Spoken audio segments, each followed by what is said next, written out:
If the guests could kindly take the seats on the DS, please. Rajdeep Sir, Reverend Dr. Thomas Chathambarambilachan, Reverend Manager of SH Institutions.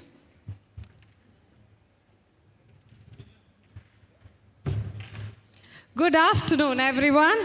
A warm welcome to the special occasion at Thevara Literature Festival Edition 2. It's an honor to be here today as we celebrate excellence in media and journalism.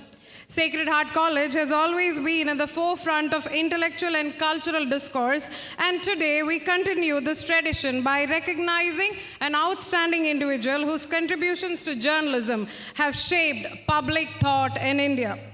This session is particularly significant because we not only have the privilege of hearing from one of country's most respected journalists, but we also honor him with an award that carries deep historical and cultural legacy, the Chavara Media Award. Named after Saint Kuriakose alias Chavara, a visionary educationist, social reformer, and media pioneer, this award is a tribute to the power of knowledge, responsible journalism, and truth-seeking. Today, as we confer this honor upon Mr. Rajdeep Sardesai, we acknowledge his relentless pursuit to these very ideals. We welcome you, sir.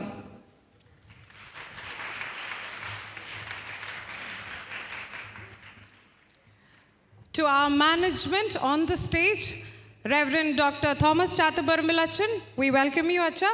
We have our manager, college SH Institutions manager, Reverend Dr. Varghese Kachapalli Achan. Acha, welcome to this event. And we have our most beloved principal, Dr. C.S. Biju. Now, we have an engaging session ahead, including an inspiring keynote address and an interactive discussion. Without further ado, let us begin. We are privileged to have with us today General Prior Reverend Dr. Thomas Chathambarambilachan, whose leadership and vision continue to guide many. To introduce him to all of you, I invite our Vice Principal, Reverend Dr. Joseph Varghese Kusumalayam, to the stage.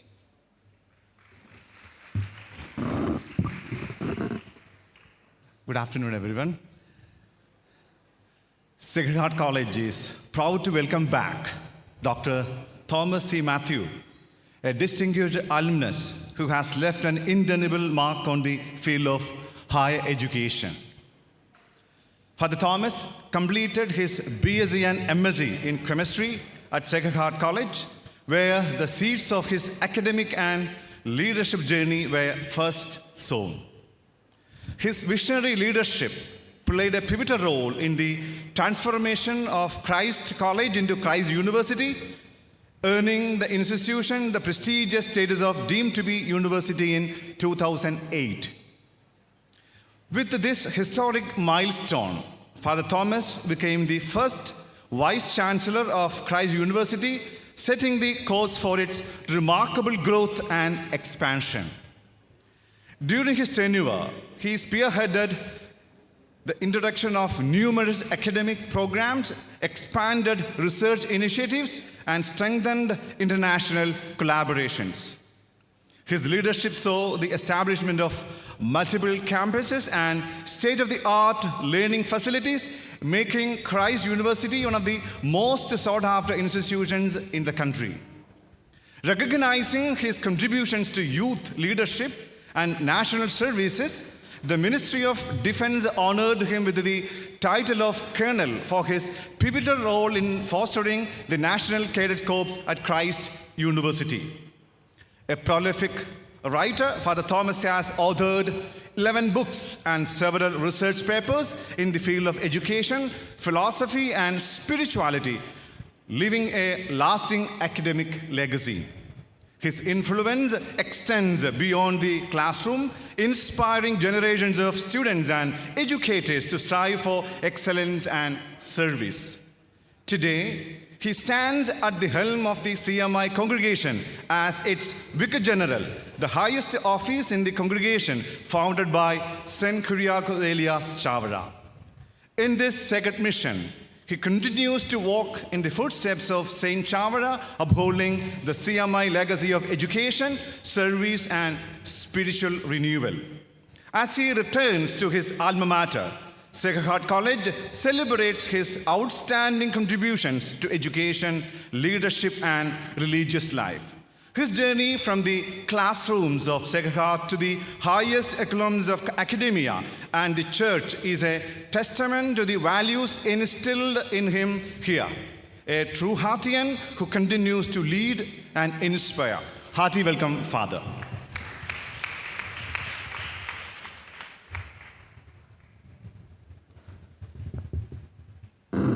Distinguished guest of our meeting, Mr. Sardesai, Rev. Father Prior and Manager, Rev. Father Principal, distinguished teachers, and all of you students. 1977, years ago, many of you are not born, I entered in the portals of this great institution.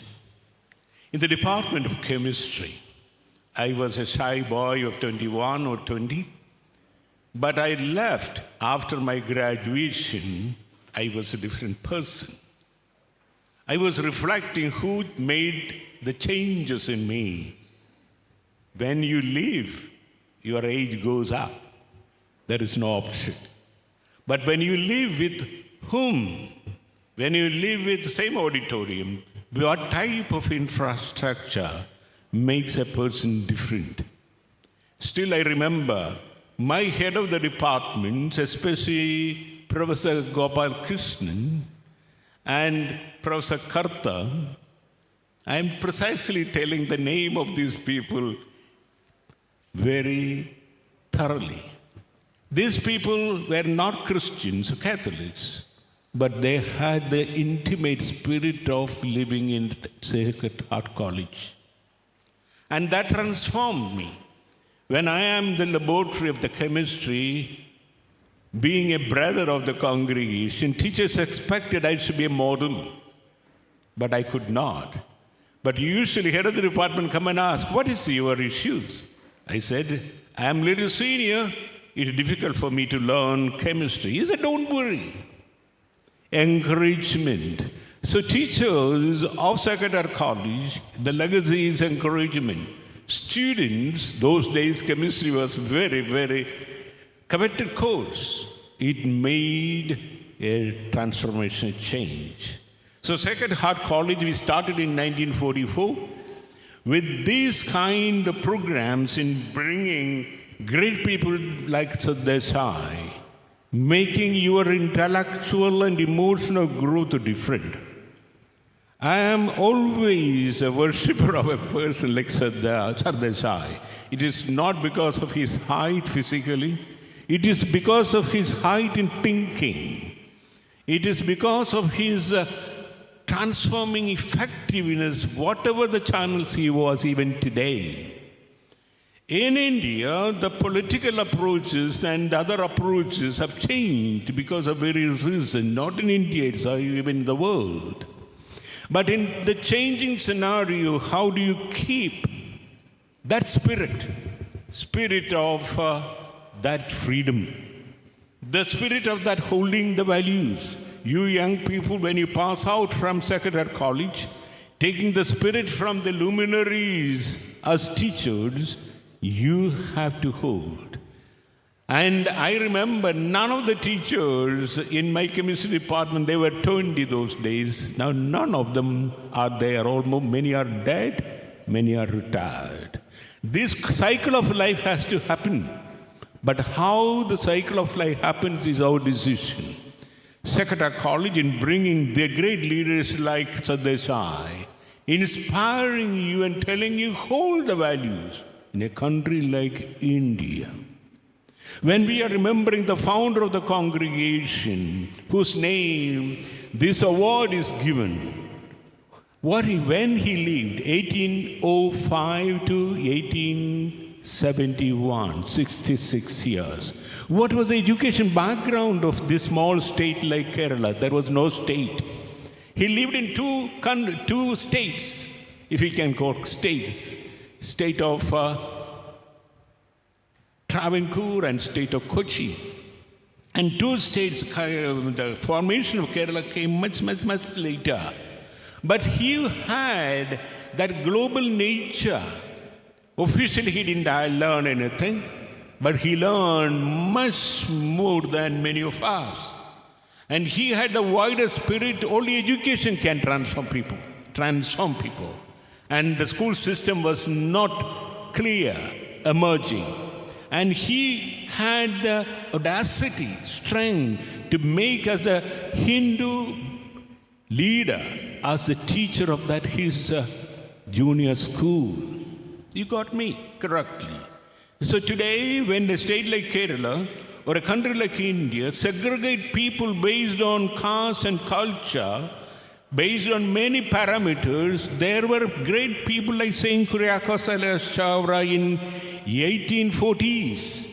If you go to a place like Mandanam near Kottayam, where many Kottayam places is a cradle of many education systems, you know that. And where he was holding the values and making that difference through education. And even he was doing in his village, a small village near Alapi called Kainagari. What did he start? Old age home. So through his education, supporting the old age home, making a press, it was difficult for him to make a model of the press. What was the model? Simple model. He went to Trivandrum and learned from the government press the model. And he went with the carpenter to make the letters. It was very difficult. He made people and made the letters. There was no computer system. There was no other press system those days. He made it. So the courage, the decision, dear young people, why Sacred College is doing this great event in bringing the luminaries in your campus. Why? When I was here in 1977 or 80s, I was also introduced to this to get inspired and charged. I was in Bangalore for 32 years. Being from Kerala, it's a monocultural system, you know that. Kerala is a monocultural system. Is there any non-Keralites here? Raise your hand.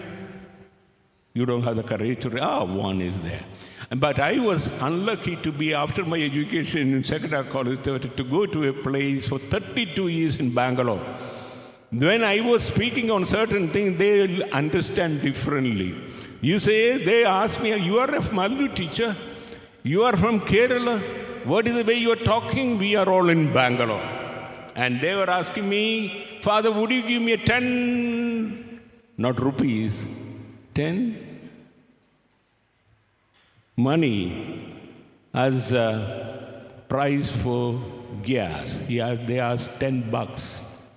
And I was reflecting, what is this bug for me? So what I said is, you being in the capital of Kerala, Cochin or Ernakulam is being a capital of cradle of education.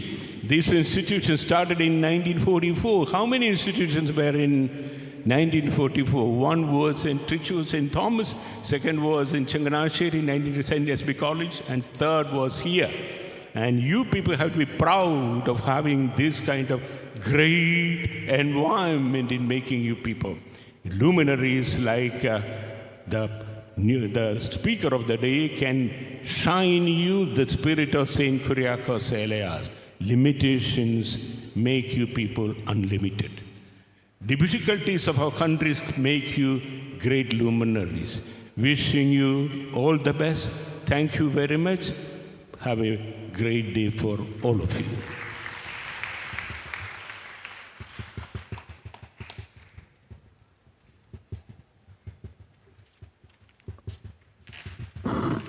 Thank you, Father. Now we come to a very special moment, the presentation of Chavara Media Award, an honor bestowed upon individuals who have made exemplary contributions to journalism and media. This award is named after Saint Kuryakos alias Chavara, a pioneering reformer and educationist who recognized the power of media as a tool for knowledge and social transformation. He established India's first Catholic printing press and laid the foundation for accessible education, championing the idea that a school along with a church is a sign of a prosperous village. His life's work was dedicated to fostering truth and enlightenment, values that remain essential in today's media landscape. It is only fitting that an award inspired by such a legacy is being presented to Mr. Rajdeep Sardesai, a journalist whose work embodies the principles of truth, ethical reporting, and fearless inquiry. With a career spanning over 3 decades, he has been defining force in Indian journalism, fearlessly questioning power, engaging in political discourse, and upholding democratic values. To present this award, I invite Reverend Dr. Thomas Chathambaramville CMI, our Prior General, onto the stage, and I invite Mr. Rajdeep Sardesai to kindly accept our invitation, accept the award.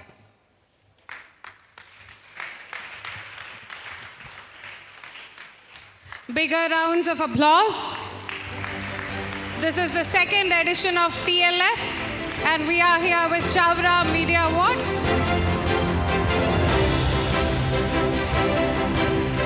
We are indeed proud to have Mr. Rajdeep Sardesai at Sacred Heart College.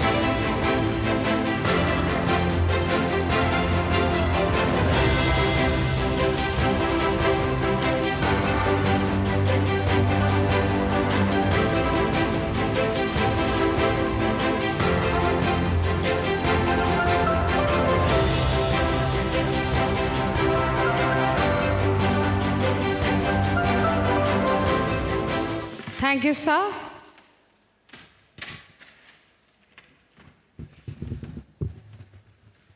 Now it is time for the highlight of today's session. With experience that goes beyond some years, Mr. Sardesai has been in the forefront of news reporting and analysis. His insights into media, democracy, and society are invaluable. Today, he'll be speaking to us on why good journalism still matters. Ladies and gentlemen, please join me in welcoming Mr. Rajdeep Sardesai onto the podium.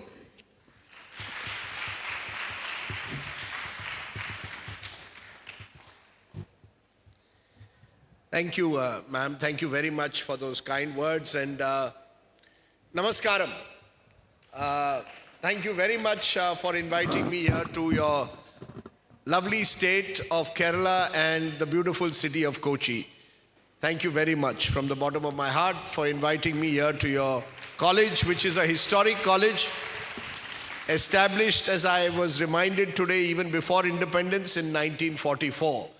So you should be very proud of being part of such a great institution. Distinguished guests on the podium, father, principal, staff members, but most importantly, students. Kochi is a long way from Delhi. It's a 3-hour flight. But the best thing about coming to Kerala is it is far warmer than Delhi ever can be, both in your hearts and your minds. Kerala is a state that brings people together. Delhi, because of its politics, tends to divide people. So you should be very proud of being in the state of Kerala, one that brings Hindus, Muslims, Christians together on one platform. We live in an age where most of you, I know, now follow news on mobile phones and Instagram. Nowadays, I see videos are supposed to go viral. We live in the age of reels. Everybody is making a reel. Everybody's on YouTube. And many of you are probably following the news increasingly on digital media. I come from an age, and that reveals my age, when we started off on a typewriter. In 1988, we did not even have a computer in our office in the Times of India. In fact, when computers came in 1990, we went on a pen-down strike, saying computers will take away our jobs. Today, we are in the age of artificial intelligence, and people are telling us AI will take away jobs. Truth, my friends, is good journalism will always matter. Whether you are in the age of the typewriter, the computer, the television, or the mobile or AI, there is no substitute for good journalism. There is something very, very special about doing a good story that impacts people. I don't have to tell this to Kerala, a state where you have newspapers that sell in lakhs. Every house I go to in Kerala, whenever I have come here, the newspaper is always there. If not one, then two newspapers are there. Very few states have this great tradition of journalism. I don't know what most newsrooms in Delhi would do without Malayalis and Bengalis. Y'all are the two communities who are in most news desks, who make a difference because y'all are, in a way, a state which has a great tradition of journalism. Why does good journalism matter? 2 or 3 months ago, I was covering the elections in Maharashtra. Now, most people, when they cover elections in Maharashtra, don't go beyond the bright lights of Mumbai. But Maharashtra is one of India's largest states. And as I was traveling across Maharashtra, I came to a district called Amravati. My great-grandmother was born in Amravati, so I was very keen to go and see the house in which she lived. But there was another reason I wanted to go to Amravati. Amravati is the suicide capital of India when it comes to farmer suicides.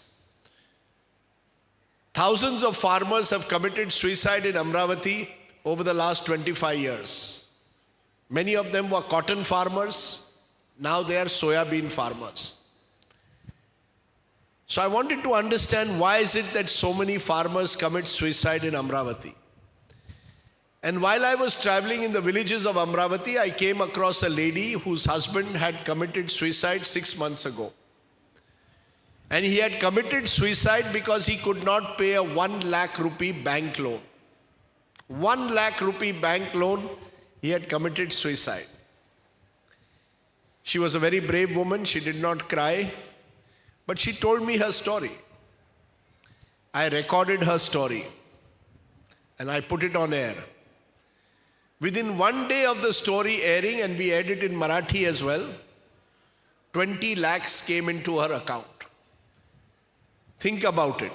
One story aired on TV, aired on digital. A woman whose husband committed suicide because he could not pay 1 lakh, got 20 lakh rupees in her bank account. That is the power of journalism. If you tell the story of people, there are enough people who will respond positively. When you tell the story of politicians, it doesn't make a difference to anyone except the politicians. When you tell the people a story of human beings, it makes a difference to the lives of people. And that is why I believe good journalism matters. Good journalism must ultimately tell the story of people. I also recall last year, we did a story of a national hockey player. He had been a hockey player who had represented Punjab and the country 15-20 years ago. He was now a loader because he had no job. We aired the story.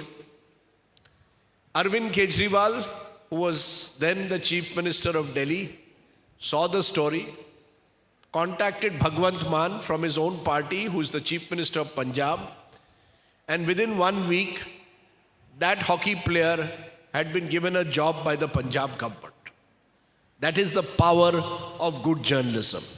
You tell the story of people, people can be affected and you can make a difference. We must tell stories of those who are disadvantaged, those who do not have the same facilities as the rich and powerful. Journalists have two choices. They can tell the story of Ambani wedding. And I'm sure you will all watch the reels of what is going on in the wedding. And who is coming, who is dancing there, who is not dancing there. But there is a world beyond the rich and famous. This is a country of 1.4 billion Indians. The story of India is a story of 28 states and 9 union territories. We should be able to tell the story of every Indian. Truth is, most television does not do that. Most of the time, television, I don't know whether Malayalam television is any different, but all I see is people fighting with each other in a television screen. I call it the Ravan school of journalism. Why Ravan? Because one day you will have 100 heads pointing out of your TV screen. My fear is even in Kerala, most primetime news shows will have angry people shouting at each other. 1 hour will be wasted with all of them shouting at each other in a manner that you and I don't get any knowledge. And we don't end up telling the story of a farm widow in Amravati or a hockey player who has become a loader in Punjab. Good journalism is actually about telling truth to those in power. It is not about becoming comfortable with those in power. It is not about how close I am to a Pinarayi Vijayan or how close I am to a Ramesh Chennithala. We should be talking truth to power to whoever is in power. Today it could be the left front government in Kerala. Tomorrow it could be the Congress government in your state. We should be telling truth to power when there is an abuse of authority, when the law is abused. I'll give you an example. I don't know how many of you in this hall, many of you are very young, know of the story of Jessica Lal. How many of you have heard of the story of Jessica Lal? A young girl, a young woman who was killed by a politician's son, shot dead in a bar in Delhi by a politician's son who was drunk on the power of that politician. Having killed her, the young man tried to use all the influence that he had to ensure that the case was closed and he could be proven innocent. Witnesses were forced to change their testimony because this man had power and he had money. And eventually a stage was reached where it seemed no one killed Jessica, which was the name of a movie which was made by that name. But because journalists followed up the story, because journalists wrote about how the witnesses had been turned hostile, because television for once exposed what was happening in the Jessica Lal case, eventually the person who killed her was sent to jail and spent 15 years in jail. That is the power of good journalism. To be able to do justice where there is injustice before you. But how many such cases actually get reported? I am here in a gathering of priests. Many of you will know the story of Father Stan Swami. Father Stan Swami, I don't know again how many of you in this audience know, was an octogenarian, 82-year-old priest. He was very close to someone I knew who had taught me in college. I went to St. Xavier's College. Father Stan Swami had worked very closely with some of my teachers. Father Stan Swami at the age of 82, Father Stan Swami at the age of 82 was arrested and called a terrorist because he had been working among the tribals of Jharkhand. At the age of 82, he was arrested under an anti-terror law, and even though his health was deteriorating, he was being denied a basic straw sipper. Please think about it. In jail, an 82-year-old father was being denied a straw sipper because he could not drink properly. But the court was denying it to him. The matter was taken up. Stories were written about it. Father Stan Swami at least got a straw sipper in the end, even though tragically he died in jail. Whenever there is an abuse and an excess of power, and it happens all the time in our society, it is the duty of young journalists, young and old journalists, to tell truth to power. Those are the stories that you must want to do if you want to become a journalist. Those are the stories that I believe will make a difference. And remember one thing, all of you young people in this room are actually India's lucky generation, because you have the benefit of technology. You can, each and every one of you in this room can be a citizen journalist. Each and every one of you in this room can use the power of a mobile phone to send out videos, to tell stories about what is happening around you.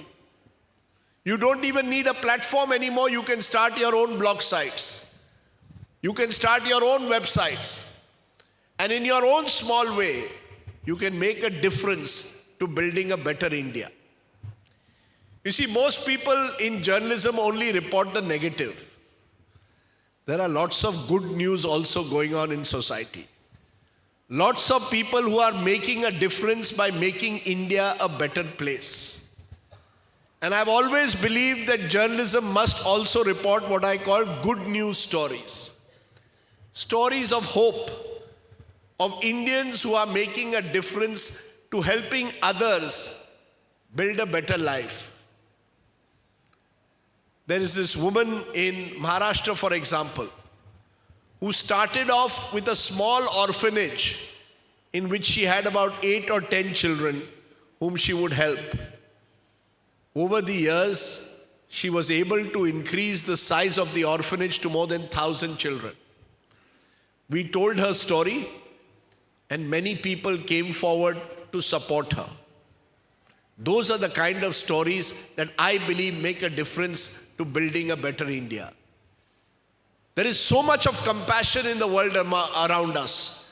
So many people who in their own small way are striving to build a better India. Should we not tell their stories? Ask yourself, how many times do you see on TV a good news story? There is now a website called betterindia.com. Whenever you have an opportunity, every morning if you can, or every night before you go to sleep, just click on to betterindia.com. They will tell you 1 or 2 stories of Indians who are making a difference to so many people's lives. Many years ago, I met one such Indian. He was working in Ladakh. He was working in one of the most difficult parts of the country. But he was working on climate change. He was working on how to ensure that the waters of Ladakh remained in Ladakh. His name was Sonam Wangchuk. Eventually, Sonam's story in a way became inspirational for a Hindi film movie. And he got a Magsaysay award, and he got an award as well. Why should we not tell the story of Sonam Wangchuk? When you tell good news stories, you inspire many others to do good news. So there are 2 tasks to build good journalism. One is to tell truth to power. One is to tell stories that inspire others to do better things in their lives. To my mind, in this country, the challenge before journalism is to replace sensation with sense, noise with news, chaos with credibility. There is a lot of noise around us. We are all on our mobiles 24/7 embracing this noise. There is an entire WhatsApp university which has come out there, which is spreading the worst form of disinformation and misinformation almost every day. And it is dividing people. One day before the Maharashtra elections a few months ago, an aunt of mine sent me a WhatsApp. Waqf board is about to take over Siddhi Vinayak temple in Mumbai. And she wanted me to air the story. I said, where did you get this story? Oh, I have got a WhatsApp video. It turned out to be a totally false story. Now, isn't it the job of journalists to be fact checkers? Think of the impact this WhatsApp is having on all your lives. And today, in the age of AI, people are putting out false videos. It is the job of journalists to be fact checkers, to be able to tell people the truth. The worst thing that journalists can do is divide Indians into Hindu, Muslims, Christians. But that happens all the time. In Hindi there is a line, and I'll translate it into English. Nafrat फैलाना बहुत आसान है, प्यार बांटना बहुत मुश्किल. It is very easy to spread hate. It is very difficult to spread love. Some news channels thrive on hate. They want to divide you. They want to first focus on how do I spread division instead of bringing people together. That is the challenge for good journalism. The challenge for good journalism is to live by the values of courage, of compassion, of making people understand the importance of what it means to be harmonious. And that's why I think it is important to have good journalism. I've just written a book which is available as part of your book fair. I hope all of you will, or many of you will read it. One of the chapters is on the media. The media today is being taken over by forces who are not interested in media or journalism. They are only interested in taking over a channel or a newspaper so that they can peddle influence, so that they can be close to those in power. And I tell the story there of NDTV, one of India's first news channels that was set up, but was taken over a couple of years ago by the only Indian who seems to take over every company. His name is Gautam Adani. I have nothing against Mr. Adani, but I don't think Mr. Adani took over a news channel to promote journalism or good journalism. He took it over so that he can have even more influence over those in power. And that is the big challenge that journalists face today. A journalist does not have the money power that a businessman will have. And a businessman today controls much of the media. It is important, therefore, to find spaces where good journalism can be done. And we should be, in our own lives, looking for those stories that promote good journalism. If today, for example, electoral bonds, the manner in which political parties are making money out of, were using electoral bonds to finance their campaigns, has now been stopped by the Supreme Court. It is because only there was good investigative journalism that exposed the electoral bond scheme. Good journalism does matter. I know that many of you in this audience will be interested in what the actors have to say, actresses have to say. In Delhi also I find more interest in what is Shah Rukh Khan up to. But we have to get out of this sensational world. There is space for that. Page 3 must not become page 1. Page 1 must be about hard news. Page 1 must be about news that makes a difference to the lives of people. And to my mind, if all the young people in this room can make a difference to even one other Indian who is less fortunate than you, you will have helped build a better India. Then whether you become a journalist, whether you become a professional, I think the goal of every Indian, in whatever profession he or she chooses, should be to make a difference and improve the lives of one other Indian. If you can do that, if you can make a difference to the life of even one other Indian, we'll build a better India. You're very privileged to be part of an institute like Sacred Heart, an institute with a long legacy of 80 years. Think about those who will not have that privilege, and think about what can you do to make their lives better. I saw only yesterday, as I conclude, I had on my primetime show, I anchor a 9 p.m. show, a story which depressed me. There was a story about ragging that had taken place in a college in Kerala, and about how a young boy had been tortured by his seniors.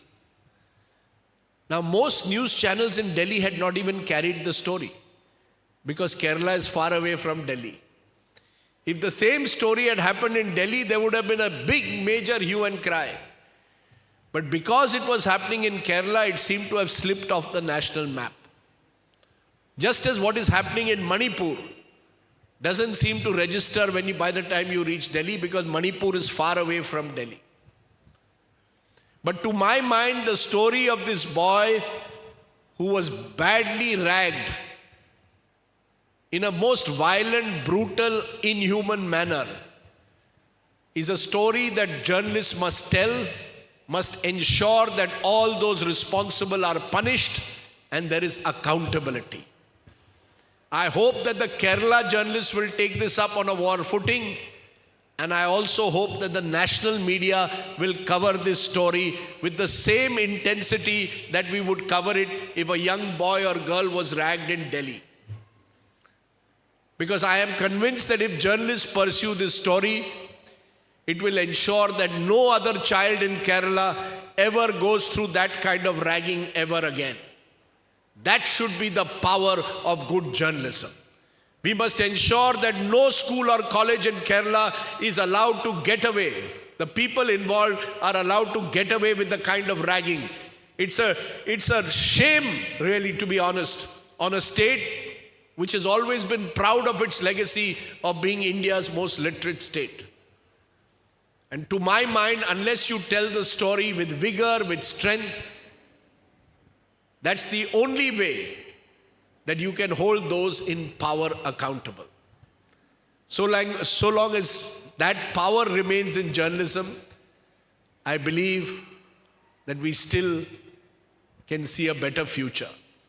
There's a lovely word in Hindi called Fir Subah Hogi. There will always be tomorrow. I always believe that tomorrow will be a better day than today.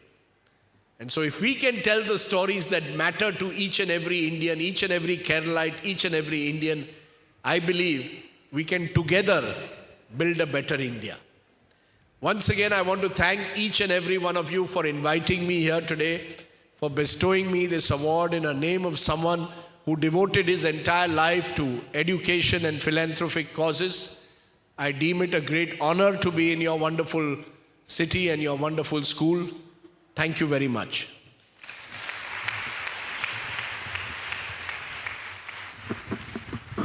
Thank you, Mr. Sardesai, for hitting us hard with the truth that no shortcut should get us success. Now, the floor is open for questions. If you have a question, please raise your hand and mic will be passed to you.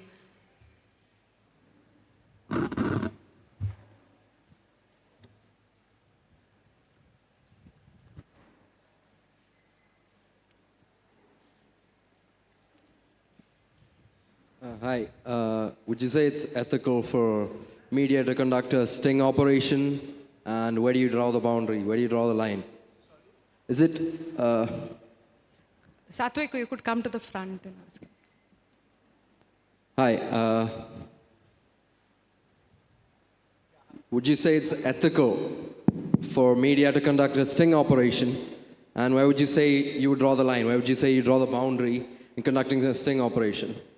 I think thank you very much for that question. I think the line has to be drawn as to who are you using the sting operation against. If the person is someone powerful, who there is no other way to expose, then a sting operation is justified. If you can do the story without a sting operation, that's much better. Because sometimes a sting operation can be entrapping someone. But if there is a powerful person who's misusing his power and authority, that person needs to be exposed. Let's assume there is a judge who is corrupt. And if you can catch his corruption on camera, why should you not expose him or her? So I think a sting operation is valid depending on the nature of the crime that you are exposing. Sure. Thank you.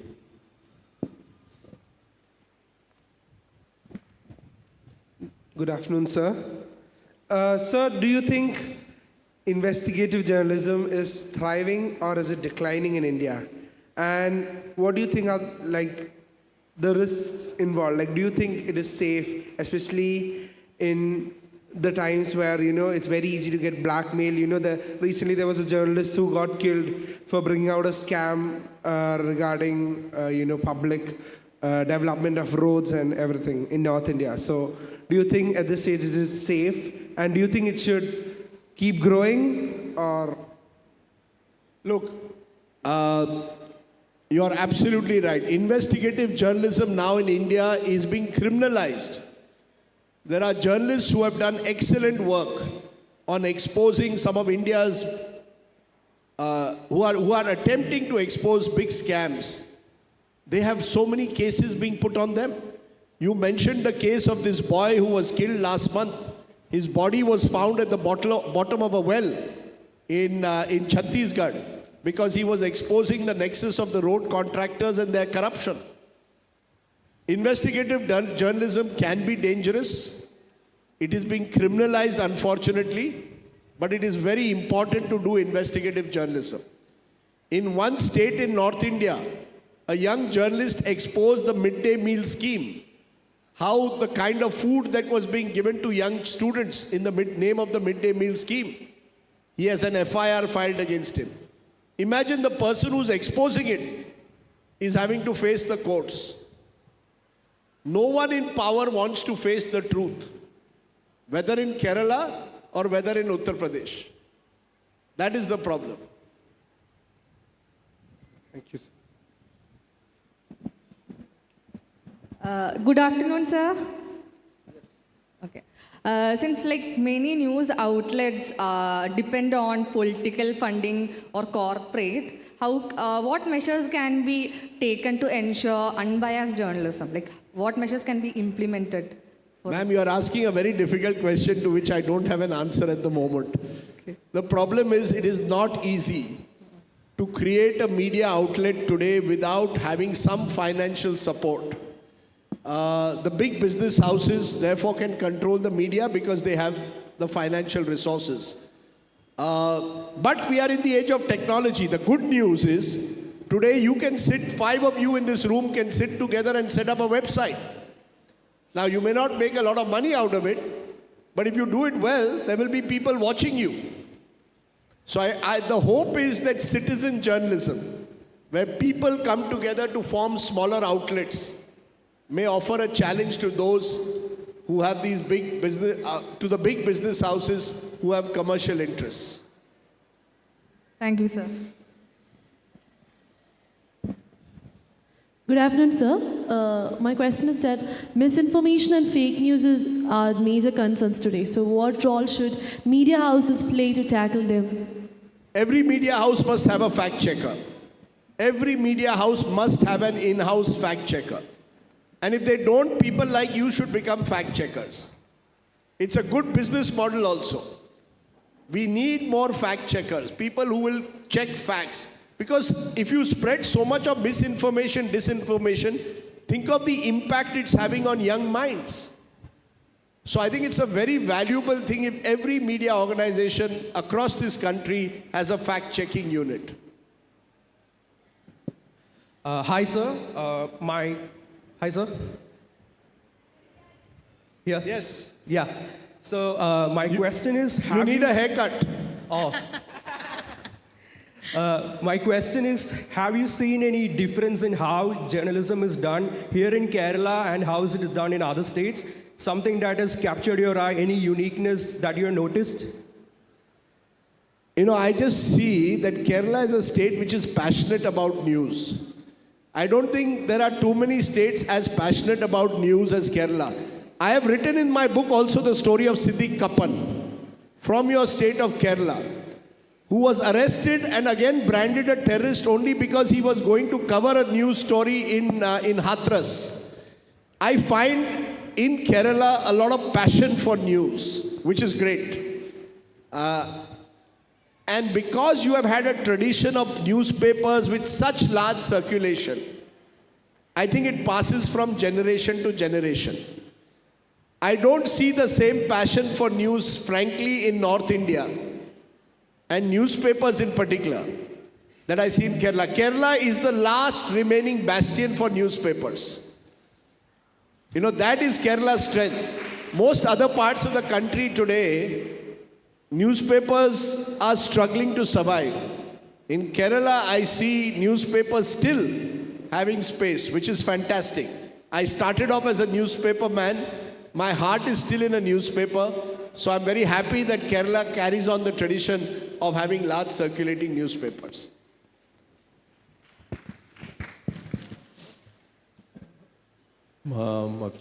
My father is 87 and he's been following you closely. That's your father? Yeah, he wants to ask you a question. Sir. Can there be some professionalism in the working of the Election Commission? Sir? More professionalism in the working of Election Commission. Election Commission. Right. Can you bring about it? Sir, in my new book, I write the Election Commission has become like the Pakistan cricket umpires. The Pakistan cricket umpires used to only bat for Pakistan. They were like a 12th man. The Election Commission, unfortunately, is acquiring that reputation. It's very sad. And I think that is something to be concerned about. Will that change? I don't know. That has to be changed by courts. Courts have to take a stand against Election Commission. But you're right. I don't think elections are free and fair in this country anymore because of money power. The biggest problem in this country during elections is the amount of money that is used. Kerala, relatively better, but even in Kerala, I'm told now you need more and more money power to win elections. So I think the Election Commission should clamp down on money power for starters. But I'm glad at the age of 87, you're still enthusiastic to ask those questions, sir. And it is your enthusiasm that I think represents why I said Kerala is different. Sir, it's said that...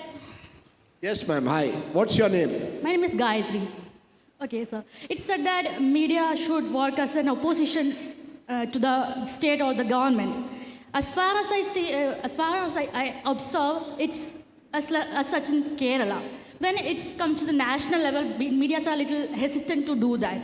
What holds back the national media to do that opposition thing? It's a very good question, ma'am. The problem is the government is the biggest advertiser.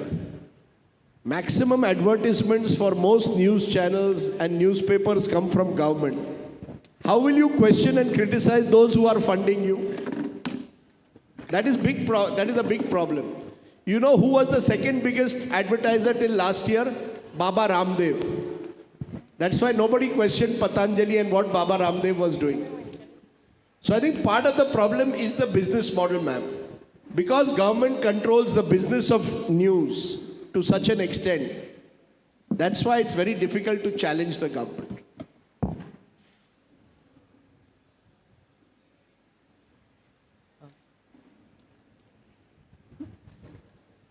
Hello, sir. Over here. Yes. Sir, I have a question. It's basically, I want to know your opinion on it. So you said that us youths will venture out into social media, sharing information, videos. So when we share such truths, how do we prevent like the threats, or like how we should inform the public? No, threats. You can set up you're a young man, set up your own YouTube channel. Put out your YouTube videos. There's no, at the moment, as of now, there's no censorship. You can set up your own YouTube channel. And if you do good quality content, if you do stories that strike a chord, people will start subscribing to you. That is one way out. There is space for now increasingly young people in particular who understand technology to set up their own YouTube channels. Okay, thank you. If the questions are over, we could wind up the session. One last question.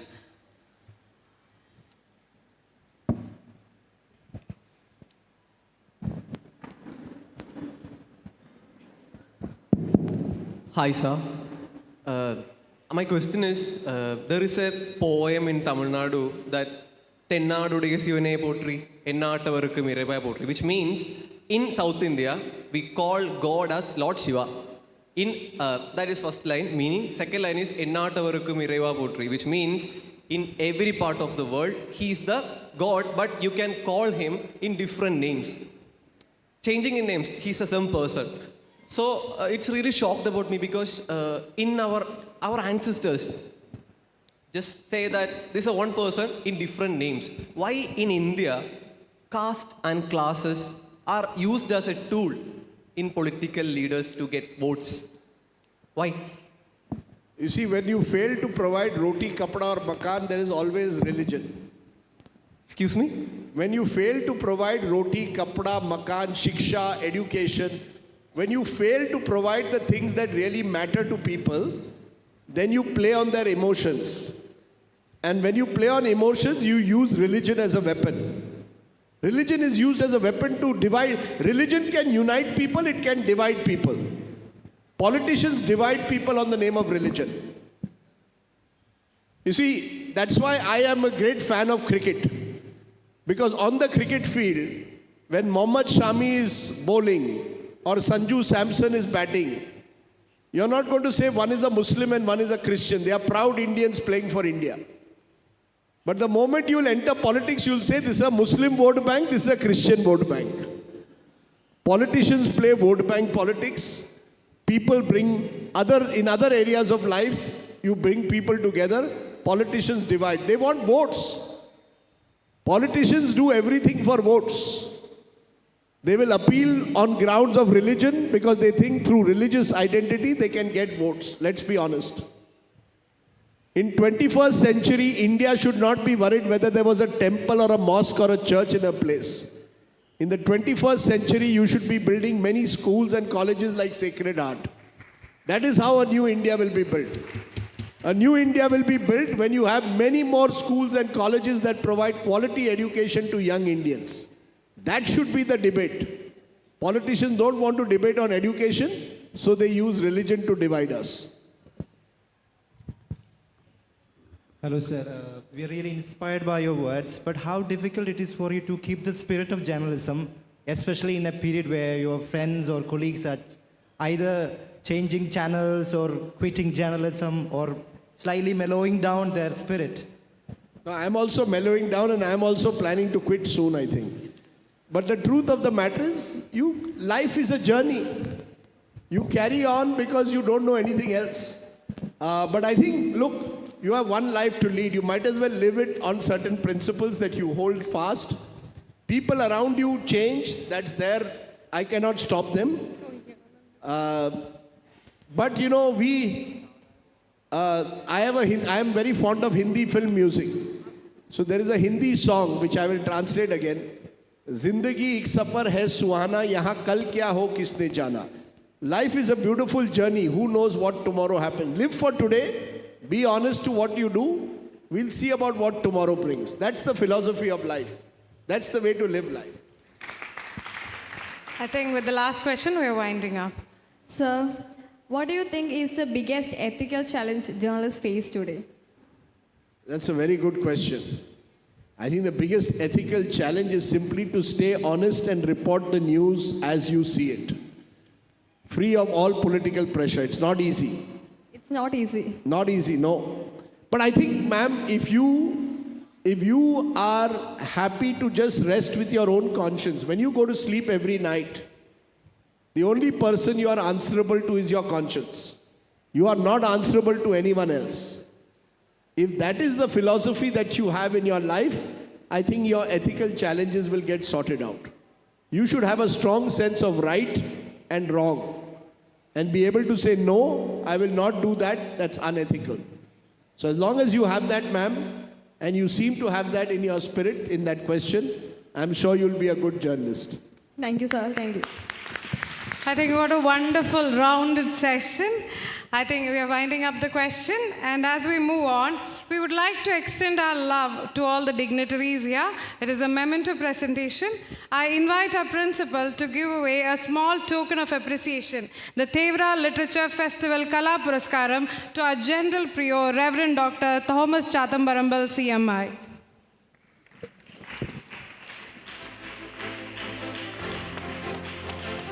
Bigger.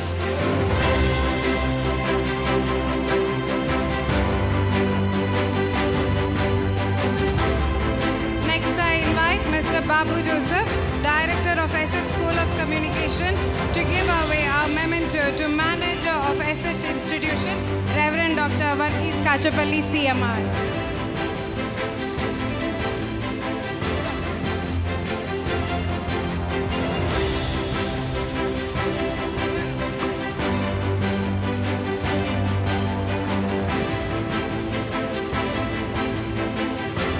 Last but not the least, I invite the head of the Department of Journalism and the festival director, Mr. Sujit Narayan, whose vision and strive has made this event possible. So kindly give our memento to the manager of SH Institution, Reverend Dr. Varghese Kachapalli.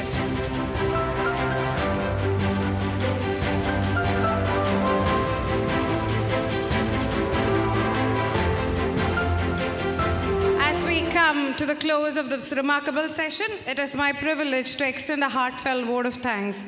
First and foremost, deepest gratitude to Mr. Rajdeep Sardesai for not only accepting the Chavara Media Award, but also delivering such an insightful session. Your words have reaffirmed why good journalism still matters, and we are truly honored to have hosted you today, sir.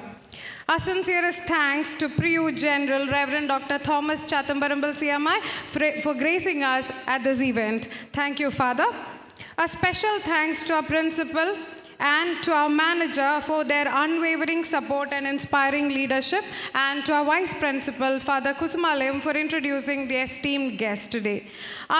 Lastly, a big thank you to the organizing team of Thevara Literature Festival that just doesn't include our department, it includes SH School of Communication and all the guests who have come here, all the media professionals who are here. With that, we conclude this session. Thank you all once again.